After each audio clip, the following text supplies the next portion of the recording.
अल्लाहुम्मा सल्ली अला सय्यिदिना मौलाना मुहम्मदिन व अला आलि सय्यिदिना मौलाना मुहम्मदिन व बारिक वसल्लम सल्ली अलैहि।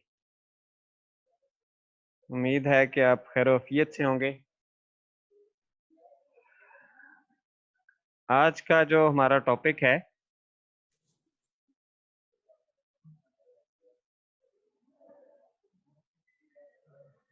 वो नमाज की तलकीन के हवाले से है। अल्लाह के नबी सल्लल्लाहु अलैहि वसल्लम की हदीस मुबारका है। उस ज़िमन में टॉपिक का उन्वान है नमाज की तलकीन। Preamble of this lecture is previously we know about prayer. In this lecture we will study about importance of prayer for children. Learning outcomes of this lecture are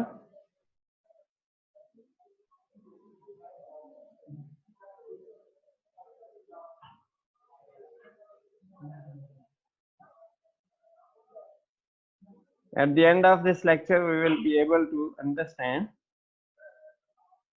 translation of hadith, explanation of hadith and importance of prayer.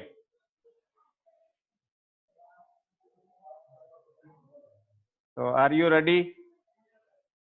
What do you know about prayer? ये नमाज क्या है?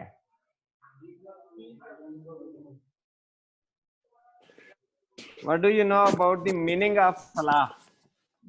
नमाज के लिए जो अरबी में लफ्ज इस्तेमाल होता है उसके लिए अरबी में कहते हैं सलात। तो उसका मतलब क्या है? लफ्जी माना क्या है? सलात का जो लफ्ज है इसका मीनिंग क्या है? इसके कई मानी हैं, इनमें से एक मतलब इसका है दुआ करना। तो बेसिकली नमाज के अंदर बहुत सारी दुआएं भी होती हैं, दुआ होती है, तो इस एतबार से इसको नमाज उर्दू के अंदर नमाज कहा जाता है।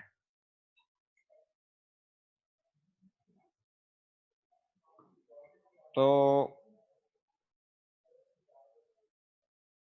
सबसे पहले हम इस लेसन के जो मकासद हैं वो देखते हैं।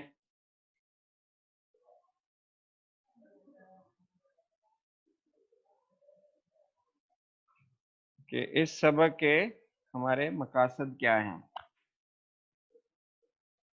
सबसे पहले नमाज की अहमियत से आगाह करना, फर्जियत नमाज के बारे में बताना और नमाज अदा करने का जो तरीका है उसके बारे में आगाही पैदा करना, नमाज की तलकीन करना और नमाज ना पढ़ने पर सज़ा क्यों दी जाती है या इस हदीस में सज़ा का क्यों बयान है, इसकी हिकमत वाज़े करना।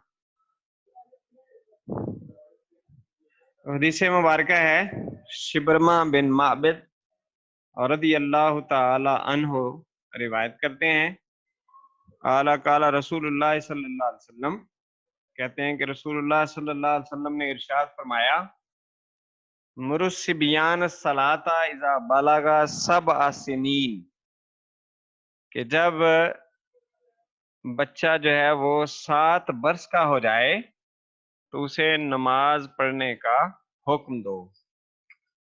बच्चों को नमाज पढ़ने का हुक्म दो। इज़ा बलगा सबअ सिनीन, जब उसकी उम्र 7 साल हो जाए।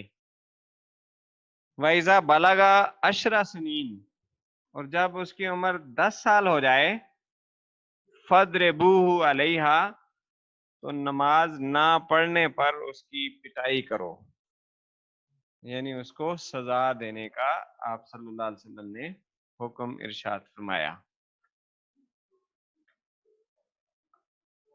इस हदीस पाक के बुनियादी जो निकात हैं उनमें से सबसे पहला है कि नमाज की क्या अहमियत है। जैसा कि आप जानते हैं, नमाज जो है वो दीन का सुतून है। नमाज क्या है? दीन का सुतून है। नमाज के मुख्तलफ जो सुतून बयान किए गए हैं अरकान इस्लाम, तो उनमें से एक बुनियादी सुतून, पिलर ऑफ इस्लाम वो नमाज है, कि जिसके बारे में रसूलुल्लाह सल्लल्लाहु अलैहि वसल्लम ने फरमाया, मन हदमहा फकद हदमद्दीन, जिसने इस सुतून को गिरा दिया तो उसका दीन जो है वो गिर गया, यानी दीन ही खत्म हो गया।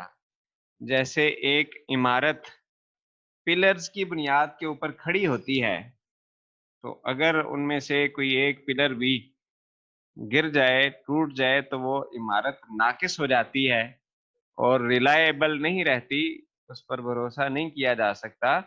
ऐसे ही जो बुनियादी उसके अंदर मरकजी जो पिलर होता है, जैसे इमारत के अंदर एक मरकजी पिलर हो, तो ऐसे ही दीन इस्लाम की जो बुनियाद है, जो इमारत है, उसका जो मरकजी पिलर है, रुकन है, वो नमाज है। और इसी वजह से रसूलुल्लाह सल्लल्लाहु अलैहि वसल्लम ने फरमाया, अव्वलु मा युहासब बिहिल अब्द अस्सलात, सबसे पहले जो आदमी से सवाल किया जाएगा वो नमाज के बारे में होगा। तो इस एतबार से नमाज की अहमियत और भी बढ़ जाती है, और ये बंदे का अल्लाह ताला के साथ एक ऐसा ताल्लुक कायम करने वाली चीज है कि जो अल्लाह का कुर्ब दे देती है, कि अल्लाह के नबी सल्लल्लाहु अलैहि वसल्लम ने इसे मोमिन की मेराज भी करार दिया है, कि नमाज मोमिन की मेराज है। मेराज में क्या हुआ था कि अल्लाह ताला से हुजूर नबी पाक सल्लल्लाहु अलैहि वसल्लम की मुलाकात हुई, तो अल्लाह का कुर्ब हासिल हुआ। ऐसे ही जब कोई बंदा नमाज अदा करता है तो वो गोया अल्लाह से हम कलाम होता है। एक हदीस पाक का भी मफहूम है कि जो बंदा नमाज अदा करता है वो गोया चुपके चुपके अपने रब से बातें करता है, अपने रब से हम कलाम होता है। और उसके अल्फाज के ऊपर भी अगर गौर करें तो पता चलता है, सूरह फातिहा को ही देख लें कि उसमें जब बंदा कहता है कि इय्याका नअबुदु व इय्याका नुसल्ली, इय्याका नअबुदु व इय्याका नस्तईन, हम तेरी ही इबादत करते हैं और तुझसे ही मदद मांगते हैं। तो इहदिनस सिरातल मुस्तकीम सिरातल लजीना अनअमता अलैहिम, ये अल्लाह ताला से बराह रास्त बातें करने की जो है ना वो जगह है या मुकाम है, कि जो अल्लाह ताला से हम कलाम होने का हमें एजाज मिल जाता है। तो इस एतबार से अगर नमाज को खुशू खुजू के साथ, यानी पूरे आदाब के साथ बजा लाया जाए, तो उससे आदमी अल्लाह ताला का कुर्ब हासिल कर लेता है और अपने दीन को मजबूत कर लेता है। लेकिन अगर उसकी पाबंदी ना की जाए और उसको इतनी अहमियत ना दी जाए कि जिसके ज़रिए से आदमी जो है वो अल्लाह के करीब ना हो सके, तो ऐसी नमाज़ों को तबाही और हलाकत का सबब भी करार दिया गया, कि वैलुल लिल मुसल्लीन, उन नमाजियों के लिए तबाही और हलाकत है कि जो अपनी नमाजों से गाफिल रहते हैं और जो रियाकारी से काम लेते हैं। तो अगर नमाज आदमी पढ़े और उसे पूरे आदाब के साथ ना पढ़े, तो तब भी बंदा तबाही की तरफ जाता है और वो कबूल नहीं की जाती। तो अल्लाह ताला से कुर्ब हासिल करने के लिए, अल्लाह ताला की बंदगी को बजा लाने के लिए, और इतनी ज्यादा उसकी जो नेमतें हैं उनका शुक्र अदा करने के लिए जरूरी है कि आदमी उसकी बंदगी करे। कि अल्लाह ताला ने फरमाया, वमा खलक़तुल जिन्ना वल इंसा इल्ला लियअबुदून, कि हमने जिन्नों और इंसानों को सिर्फ और सिर्फ अपनी इबादत के लिए पैदा किया है। क्योंकि बाकी जितनी भी मखलूक़ात हैं वो अपना अपना काम सरअंजाम दे रही हैं। जिसकी जो ड्यूटी है, सूरज अपने वक्त पर निकलता है, चांद अपने वक्त पर निकलता है, गुरूब होता है, मौसम अपने टाइम के ऊपर आते जाते हैं, चेंजिंग आती है, और जानवर जो हैं वो भी इंसानों के काम आते हैं, जो उनका फर्ज है वो अपना फर्ज भी पूरा करते हैं। जानवर, जो नबातात हैं, वो सारे, वो भी अल्लाह ताला से हम कलाम होते हैं, अपने-अपने अंदाज़ से वो अल्लाह ताला से इल्तिजा करते हैं, दुआएँ करते हैं, अल्लाह की बंदगी करते हैं। लेकिन जो उनका पर्पज़ होता है, वो क्या है? अगर देखें कायनात के अंदर जितनी भी चीज़ें हैं, वो इंसान की खिदमत के लिए, इंसान की सर्विस के लिए हैं। इंसान उनसे फ़ायदा उठाता है। अगर धूप है, छाँव है, दिन है, रात है, ये ज़मीन से निकलने वाली जितनी भी सब्जियाँ हैं, अनाज हैं, जितने भी फल हैं या दरख्त हैं, सारे के सारे इंसान के ही काम आते हैं।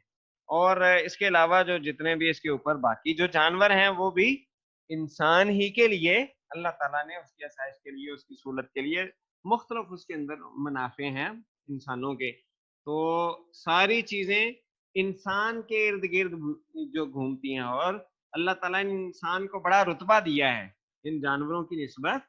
ये जानवर जो खाते-पीते हैं, वो खाने-पीने के लिए ज़मीन के ऊपर अपना मुँह झुकाते हैं, और खुराक तक पहुँचने के लिए उन्हें झुकना पड़ता है। लेकिन इंसान को अल्लाह ताला ने कितनी इज़्ज़त अता फ़रमाई है कि इसको अल्लाह ताला ने इज़्ज़त और एहतराम के साथ, अपने हाथों के साथ जो खाना है वो मुँह तक पहुँचाने का एहतमाम किया है। हमें झुककर इंसानों की जानवरों की तरह जो है ना, वो पानी नहीं पीना पड़ता है। अदब और एहतराम और वक़ार के साथ, इज़्ज़त के साथ, रिस्पेक्ट के साथ हाथ में पकड़ के हम पानी मुँह तक लेके आते हैं। ये इंसान की इज़्ज़त है, तकरीम है कि उसे किसी पानी पीने के लिए झुकने की ज़रूरत नहीं है। खाना खाने के लिए मुँह को जो है वो ज़मीन तक ले जाने की ज़रूरत नहीं है। इसके लिए झुकने का मुकाम सिर्फ़ और सिर्फ़ एक है कि वो अल्लाह ताला की बारगाह के अंदर झुके। जब वक़्त हो, अल्लाह ताला की तरफ से बुलावा हो, अज़ान दी जाए तो वो फ़ौरन अल्लाह ताला के घर की तरफ रुजू करे, उस पर लब्बैक कहते हुए नमाज़ अदा करे। और अल्लाह ताला ने ये हर मुख्तलिफ़ औक़ात के अंदर जो नमाज़ों का सिस्टम रखा है, और ये याद दहानी के लिए है कि तुम्हारा इस दुनिया के अंदर आने का जो असली मकसद है, वो अपने रब को खुश रखना है, उसको पहचानना है, उसको भूल नहीं जाना। लेकिन हम अपने कामों के अंदर इस कदर मसरूफ़ हो जाते हैं कि नमाज़ की भी परवाह नहीं करते। ये जो रवैया है, ये हमारे लिए दुरुस्त नहीं है। अल्लाह के नबी सल्लल्लाहु अलैहि वसल्लम ने इरशाद फरमाया है कि काफ़िर और मोमिन, मुसलमान के दरमियान फ़र्क करने वाली जो चीज़ है, वो नमाज़ है। कि काफ़िर जो है वो नमाज़ नहीं पढ़ते, और मोमिन, मुसलमान नमाज़ अदा करते हैं।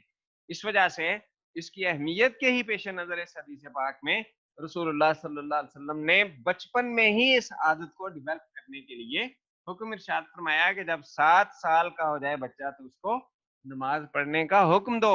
जब हुक्म देना है, इसका मतलब ये है कि उससे पहले ही उसको सीखने का मरहला जो है वो तय हो जाना चाहिए। उसे नमाज़ पहले से ही सीख लेनी चाहिए। जब 7 साल की उम्र में आए, तो फिर उसको पढ़ने की भी तलकीन की जाए कि वो बाकायदा इस प्रैक्टिस करे। प्रैक्टिस तभी करेगा कि जब वो पहले सीख चुका होगा। इसका मतलब ये है कि पहला काम जो है ना, उसको सिखाना है, और फिर उसको हुक्म देना है कि वो नमाज़ अदा करे। लेकिन इसके अंदर वो अगर कमी या सुस्ती को थोड़ी बहुत करता है, तो वो काबिल कबूल है। लेकिन जब 10 साल का हो जाए, तो आका दो जहां सल्लल्लाहु अलैहि वसल्लम ने इरशाद फरमाया कि वो अगर नहीं पढ़ता, फिर बात नहीं मानता, यहाँ भी उसको पढ़ने की तलकीन की जाएगी। लेकिन अगर वो नहीं पढ़ता, तो फिर उसके ऊपर सख्ती भी की जाए, सख्ती से काम लिया जाए।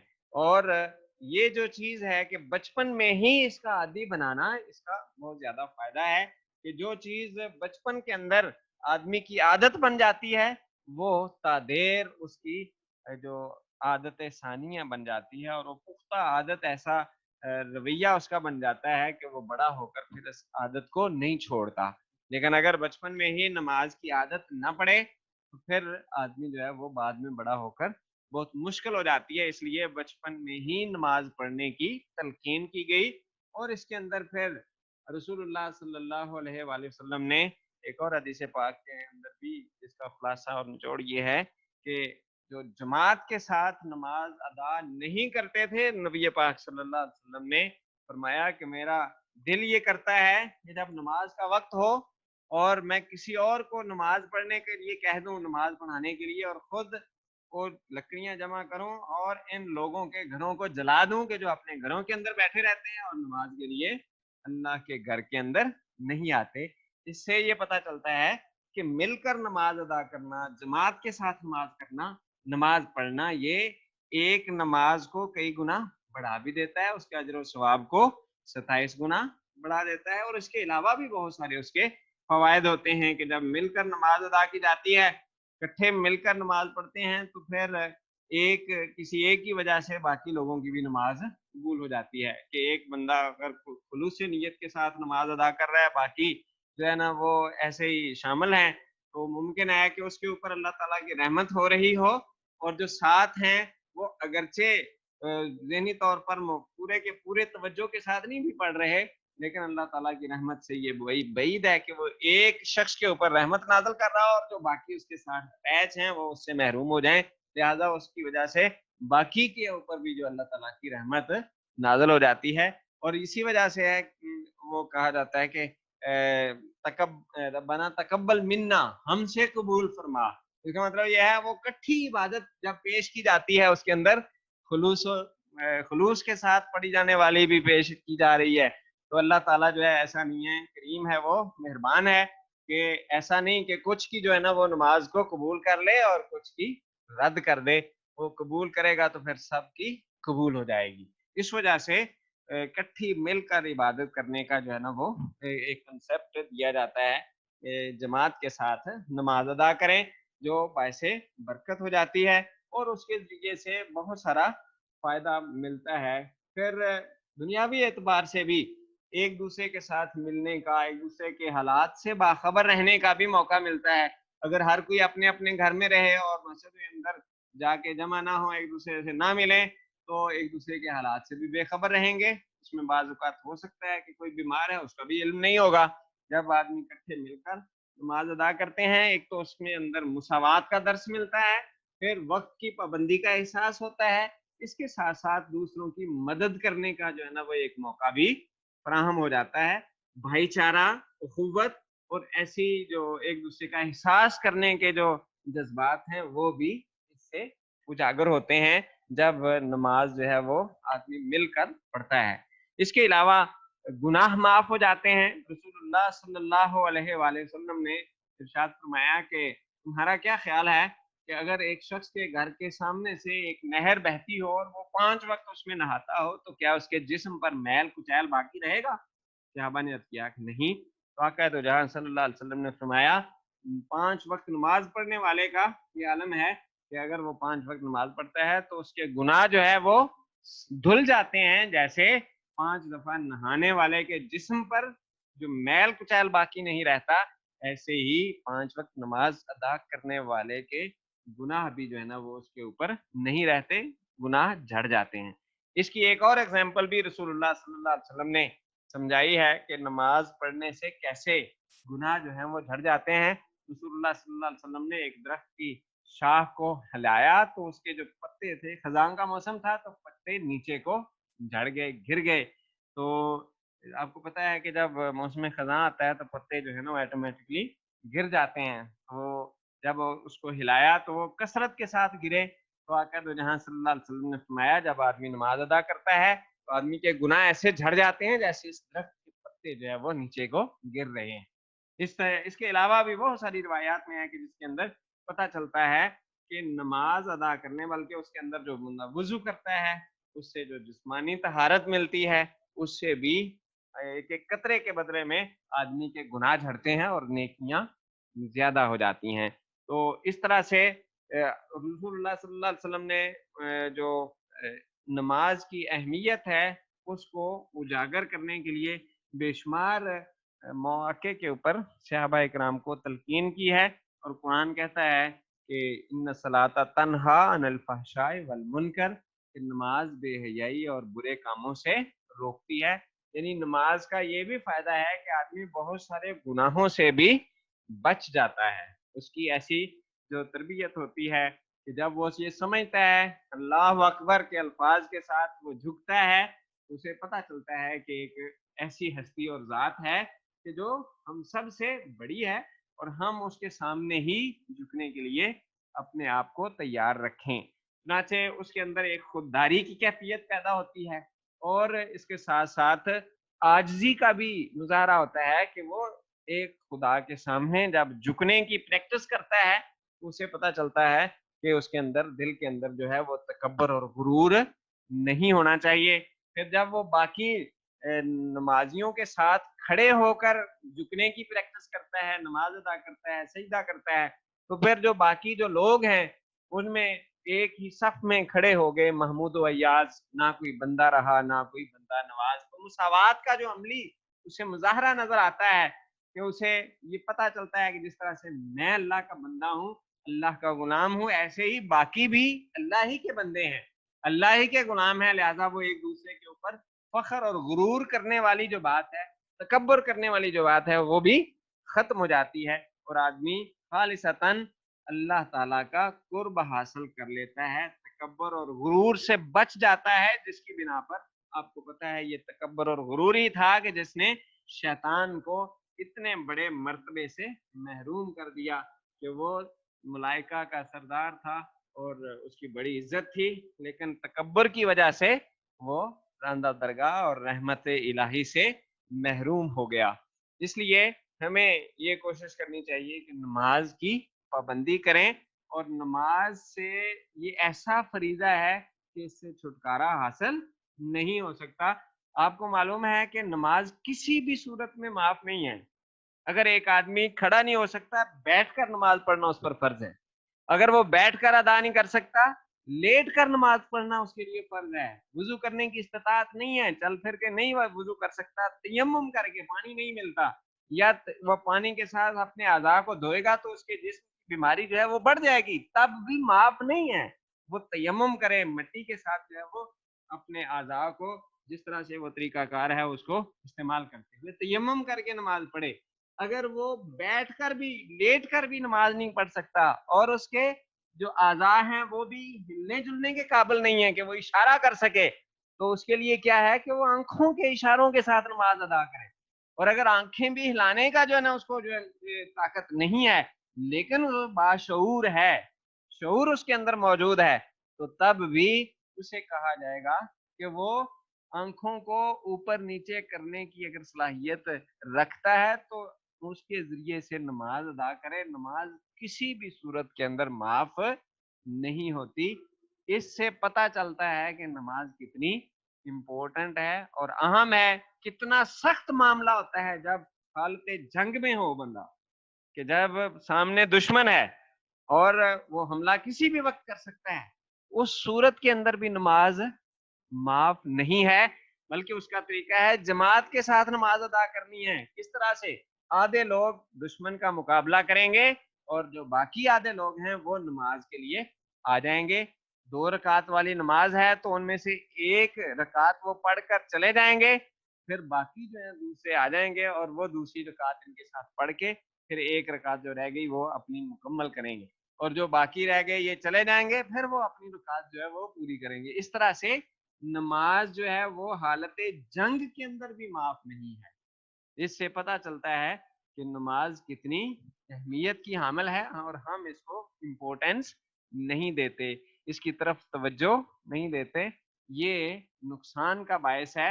اور نماز کو چھوڑنا، اللہ کے نبی صلی اللہ علیہ وسلم نے فرمایا کہ یہ کافرانہ روش ہے، کہ کافر بھی نماز ادا نہیں کرتے، اللہ کے سامنے نہیں جھکتے، تو ہم مسلمان ہو کر اگر اللہ تعالیٰ کے سامنے نہیں جھکیں گے اور اپنی زندگی کا جو مقصد ہے وہ پورا نہیں کریں گے، تو کیونکہ زندگی آمد برائے بندگی، زندگی بے بندگی شرمندگی، یہ زندگی جو ملی ہے وہ اللہ کی بندگی کے لیے ہے، اللہ کی عبادت کے لیے ہے، اور اگر بندہ اللہ کی بندگی کیے بغیر ہی اس دنیا سے چلا جائے تو شرمندگی کے علاوہ کچھ بھی حاصل نہیں ہوتا۔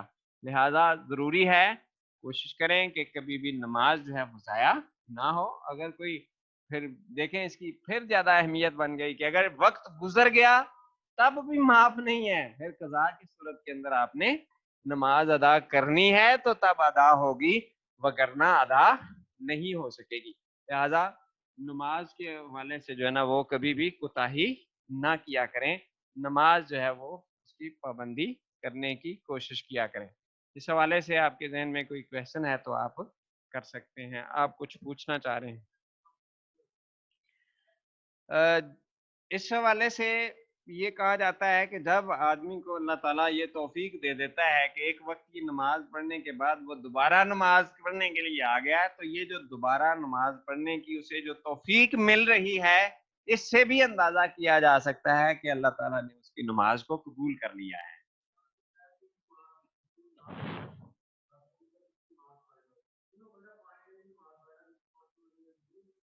نماز جو ہے یہ معاملہ تو اللہ تعالیٰ کے اور بندے کے درمیان ہوتا ہے کہ کس کی نماز قبول ہے یا کس کی نہیں۔ یہ جو ہمیں تعبیرات ملتی ہیں یا جو بیانات ملتے ہیں کہ خشوع و خضوع کے ساتھ نماز ادا کرنی چاہیے اور حضور قلبی کے ساتھ کرنی چاہیے اور غفلت کے ساتھ نہیں کرنی چاہیے، یہ قرآن اور حدیث کی روشنی میں قرآن پاک کی آیت جیسے میں نے پڑھی کہ وَيْلٌ لِّلْمُصَلِّينَ الَّذِينَ هُمْ عَنْ صَلَاتِهِمْ سَاهُونَ، کہ ان نمازیوں کے لیے ہلاکت ہے کہ جو اپنی نمازوں سے غافل ہوتے ہیں، یعنی نماز پڑھتے بھی ہیں لیکن غفلت کا شکار ہوتے ہیں، یا جان بوجھ کر اس کو ڈھیل دے دیتے ہیں یا سستی کا مظاہرہ کر دیتے ہیں، پڑھ لیتے ہیں پھر قضا کر لیتے ہیں۔ تو نمازیوں کے اس رویے کو قرآن نے اس طرح سے بیان کیا ہے کہ وہ ہلاکت کا باعث ہے کہ جو نمازوں کے حوالے سے سستی کا مظاہرہ کرتے ہیں، لہذا سستی کا مظاہرہ نہیں کرنا چاہیے۔ یہ اصل چیز اس طرف ہے کہ آدمی کو کانشیس رہنا چاہیے نماز کے حوالے سے۔ باقی معاملہ جو ہے نا وہ اللہ تعالیٰ کا ہے کہ وہ کس کی نماز قبول کرتا ہے کس کی نہیں کرتا۔ اس کے اوپر جو ہم ظاہری طور پر جو ہے ایک آدمی نماز پڑھ رہا ہے تو اسے پورے یقین کے ساتھ نماز ادا کرنی چاہیے کہ یہ قبول ہو گئی ہے۔ جی صحیح ہے، نہیں وہی تو کہہ رہا ہوں کہ اسے جب یہ اسے پتا ہے کہ میں یہ دل سے نہیں پڑھ رہا تو اسے پڑھنی چاہیے نا، دل سے کوشش کرنی چاہیے نا۔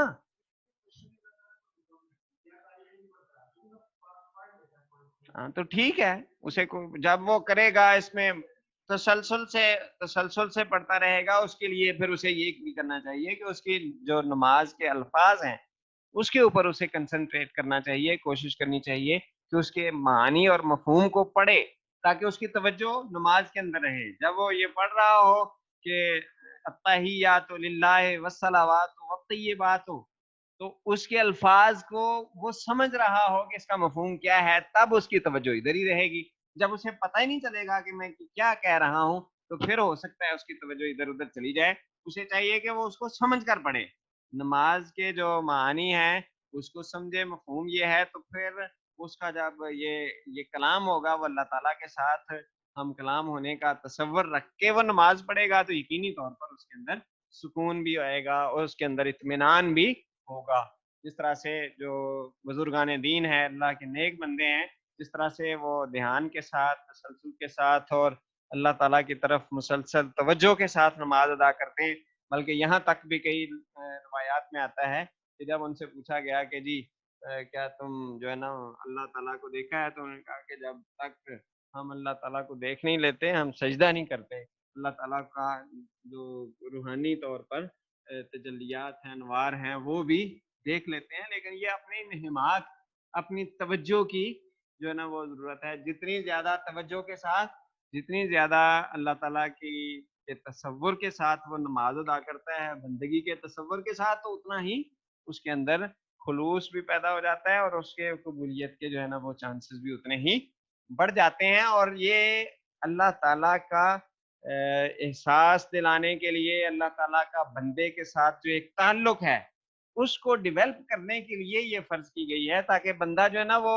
کام کاج کے اندر مصروف ہو کے اللہ کو بھول نہ جائے، اللہ تعالیٰ کو یاد رکھنے کے لیے۔ اس لیے کہا کہ اقیم الصلاۃ لذکری، اللہ تعالیٰ نے فرمایا نماز قائم کرو مجھے یاد رکھنے کے لیے، مجھے یاد کرنے کے لیے۔ اور اگر بندہ نماز پڑھتا ہے اور اللہ تعالیٰ کو یاد ہی نہیں کرتا اور وہ ایک رسم کے طور پر ہی ادا کرتا ہے، تو نماز تو ہو گئی اس کی، اس نے فرض تو ادا کر لیا، لیکن جو اس کا حقیقی فائدہ ہے وہ اس میں حاصل نہیں ہوا۔ یا کہہ لیں کہ وہ اس خلوص کے ساتھ جس کا تقاضا ہے یا جو اللہ کا ذکر ہے، اللہ کی یاد ہے، وہ اسے حاصل نہیں ہوئی یا تقوی حاصل نہیں ہوا. جیسے کہا کہ اللہ تعالیٰ فرماتا ہے کہ ان الصلاۃ تنہا عن الفحشاء والمنکر، نماز بے حیائی برے کاموں سے روکتی ہے. تو وہ اگر نماز ادا کرتا ہے اور ساتھ ساتھ جھوٹ بھی بولتا ہے، برے کام بھی کرتا ہے، تو اس کا مطلب یہ نہیں ہے کہ اسے نماز چھوڑ دینی چاہیے، بلکہ اسے اس کے اندر تسلسل سے پڑھتے رہنا چاہیے. ایک وقت آئے گا کہ یہ احساس اس کے اندر خود پیدا ہو جائے گا، ڈیولپ ہو جائے گا کہ میں یا اللہ تعالیٰ کے سامنے یہ اس بات کا اقرار کر کے آتا ہوں کہ اللہ اکبر، اللہ ہی سب سے بڑا ہے، اور یا کا نعبد و یا کا نستعین یہ میں کہتا ہوں، تو یہاں جو ہے نا وہ میں جھوٹ بول رہا ہوں، اللہ تعالیٰ کو ہی دھوکہ دینے والی بات ہے. تو وہ خود بخود اس کے اندر برائی کو چھوڑنے کا بھی ایک جو جذبہ ہے وہ بیدار ہو جائے گا، اور باقی جو برائیاں ہیں ان سے بھی وہ رک جائے گا. لیکن اگر وہ یہ تصور رکھتا ہے کہ جی بس ایک رسم ہے، اس کو میں پورا کر رہا ہوں، اور باقی جو اس کا جو ہے نا وہ میری ذات کے ساتھ کوئی اتنا زیادہ اس کا تعلق نہیں پیدا کرتا وہ، تو پھر اس کو نقصان ہے. اس کو چاہیے کہ وہ اس کو ڈیولپ کرے اور اس کی عادت بنائے کہ اللہ تعالیٰ کو یاد رکھنے کا یہ ایک ذریعہ ہے.